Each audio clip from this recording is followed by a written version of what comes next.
ఇప్పుడు మనం చెప్పుకోబోయే యాక్టరు అన్ని రకాల క్యారెక్టర్స్ వేయగలరు. అంటే విలక్షణ నటుడు అంటారు కదా! సో, అలా అయితే యాక్ట్ చేస్తారనమాట. పాజిటివ్‌గాను చేయగలరు, నెగెటివ్‌గా చేయగలరు, మల్టీ షేడ్స్ చేయగలరు, కామెడీ కూడా చేయగలరనమాట.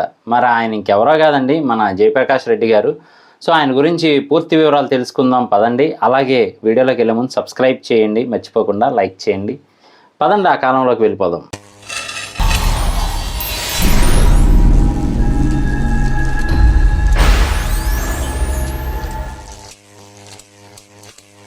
ఈయన కర్నూలు జిల్లా సిరివెల్ల మండలంలోని వీరారెడ్డిపల్లి గ్రామంలోని వ్యవసాయ కుటుంబంలో 1946 మే 8న జన్మించారు. తండ్రి గారి పేరు సాంబిరెడ్డి. ఆయన సబ్ ఇన్స్పెక్టర్గా పనిచేసేవారు.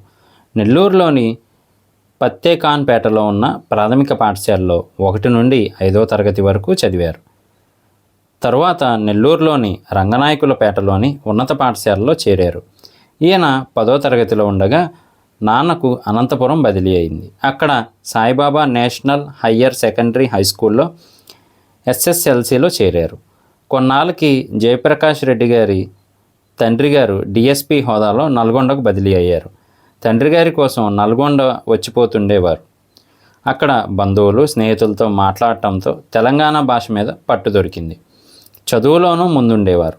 డిగ్రీ తర్వాత ఉపాధ్యాయ శిక్షణ పూర్తి చేసుకొని గణితం ఉపాధ్యాయుడిగా ఉద్యోగంలో చేరారు. 1979 నుంచి 1981 వరకు నల్లగొండలోని సెయింట్ ఆల్ఫన్స్ హై స్కూల్లో మ్యాథ్స్ టీచర్గా పనిచేశారు.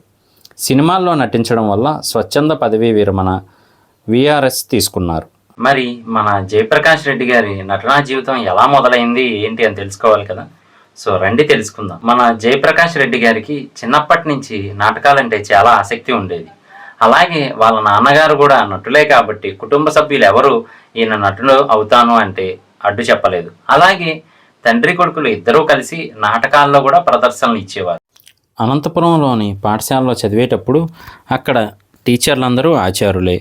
గూఢాచారి అని సైన్స్ టీచర్ కల్చరల్ యాక్టివిటీస్కి హెడ్గా పనిచేసేవారు.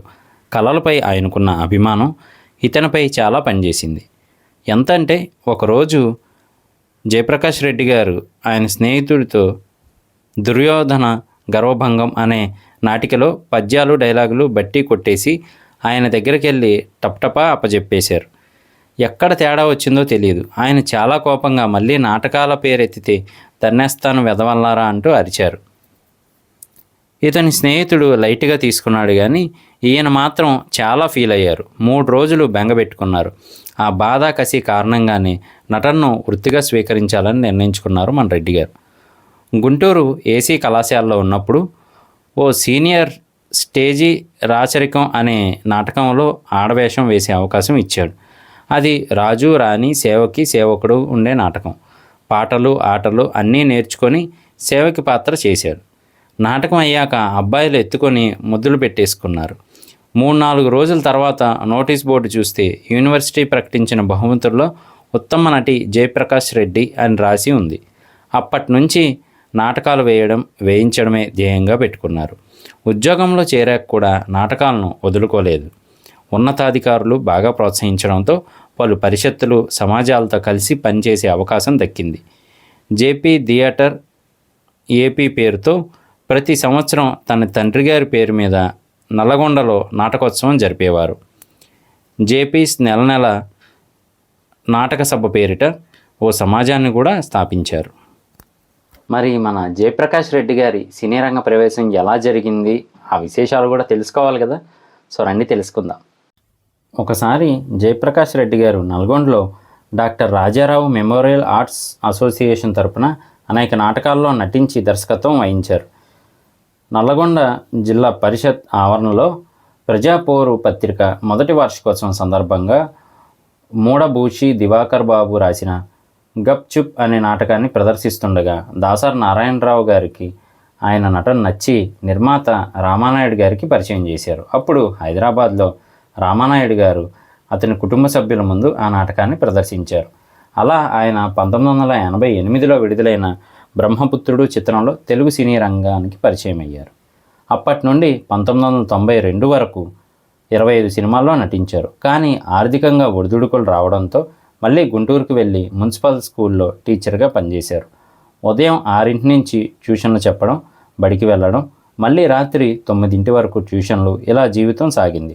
అనుకోకుండా ఒకరోజు హైదరాబాద్ వచ్చినప్పుడు రామానాయుడు గారిని కలిసి 1997లో ప్రేమించుకుందాంరా అనే సినిమా ద్వారా మరో అవకాశం కల్పించగా ఆ చిత్రం ప్రతినాయకునిగా ఇతనికి మంచి పేరు తీసుకొచ్చింది.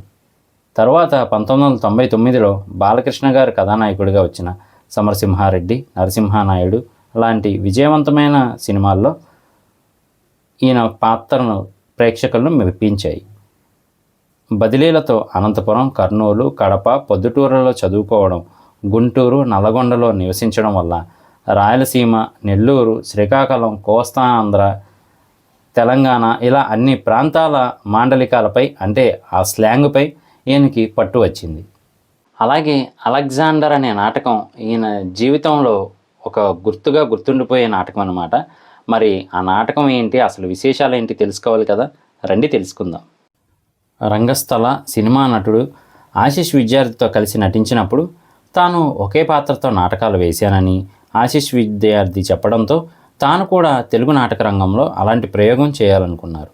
పూసల వెంకటేశ్వరరావు గారు రాసిన అలెగ్జాండర్ అనే నాటకాన్ని తయారు చేసి రిటైర్డ్ మేజర్ పాత్రలో ఏకపాత్రాభినయంతో 100 నిమిషాల పాటు ఏకధాటిగా ఆ నాటకాన్ని 30 సార్లు ప్రదర్శించారు.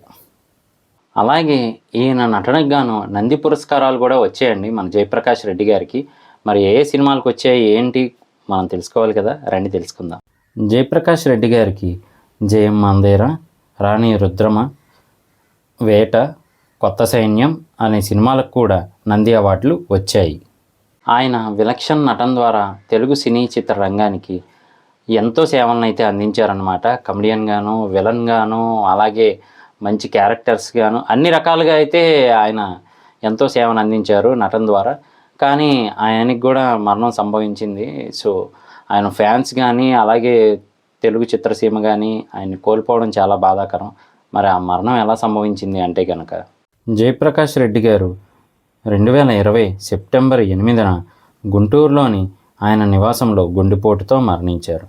ఆయన తెల్లవారుజామున ఆయన కుమారుడితో మాట్లాడాలని ఆయన భార్యకు చెప్పి ఫోన్ చేయమండంతో ఫోన్ చేసిన తెల్లవారుజామున అవటంతో ఆ టైంలో మాట్లాడకుండానే ఆయన మరణించారు.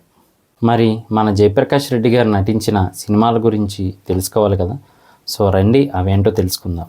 Akhil, Kothalarayudu, world famous lover, Mera Bharat Mahan, silly fellows, my dear Marthandam, Amar Akbar Anthony, Vijetha, MLA, Nene Raju Nene Mantri, Radha, head constable Venkataramayya, supreme, ఇంట్లో దయ్యం నాకేం భయం, మీలో ఎవరు కోటీశ్వరుడు, వినోదం 100%, మోసగాళ్ళకు మోసగాడు, పండగ చేసుకో, ఢీ అంటే ఢీ, జేమ్స్ బాండ్, సౌఖ్యం, ప్రతినిధి, గలాట, జంప్ జిలానీ, ఎదురులేని అలెగ్జాండర్, షాడో, అడ్డా, నిప్పు, దేవరాయ, ప్రస్థానం, బ్రహ్మలోకం టు యమలోకం వయా భూలోకం, ఆలస్యం అమృతం, కిక్, నేరము శిక్ష, మిస్టర్ గిరీశం, కింగ్, రెడీ, ఆట, విక్రమార్కుడు, ఛత్రపతి, ఎవడిగోల వాడిది, ఎంజాయ్, నేను సైతం, మీ ఇంటికి వస్తే ఏమిస్తారు మా ఇంటికి వస్తే ఏం తెస్తారు, శంఖారావం, శివ్ శంకర్, కబడ్డీ కబడ్డీ, ఆయుధం, గోల్మాల్, నాగప్రతిష్ఠ, చెన్నకేశవరెడ్డి, లాహిర్ లాహిర్ లాహిర్లో, ప్రేమ సందడి, చెప్పాలని ఉంది, సూరి, నరసింహనాయుడు, అల్లర్రాముడు, ఆనందం, అడవి చుక్క, ప్రేమించుకుందాంరా, నీకోసం, సాంబయ్య, చిత్రం బలారే విచిత్రం, బ్రహ్మపుత్రుడు. కానీ ఇలాంటి ఒక విలక్షణ నటుడు మన తెలుగు సినిమాల్లో లేకపోవటం చాలా బాధాకరమైనప్పటికీ కూడా ఆయన సినిమాల ద్వారా ఎప్పటికీ మన మధ్యనే ఉంటారు. సో ఈ వీడియో మీకు నచ్చింది అనుకుంటున్నాను. ఈ వీడియో మీకు నచ్చితే కనుక లైక్ చేయండి, అలాగే సబ్స్క్రైబ్ చేయండి. Thank you. మళ్ళీ నెక్స్ట్ వీడియోలో కలుస్తాను. నేను మీ ప్రొజెక్టర్ ప్రసాద్.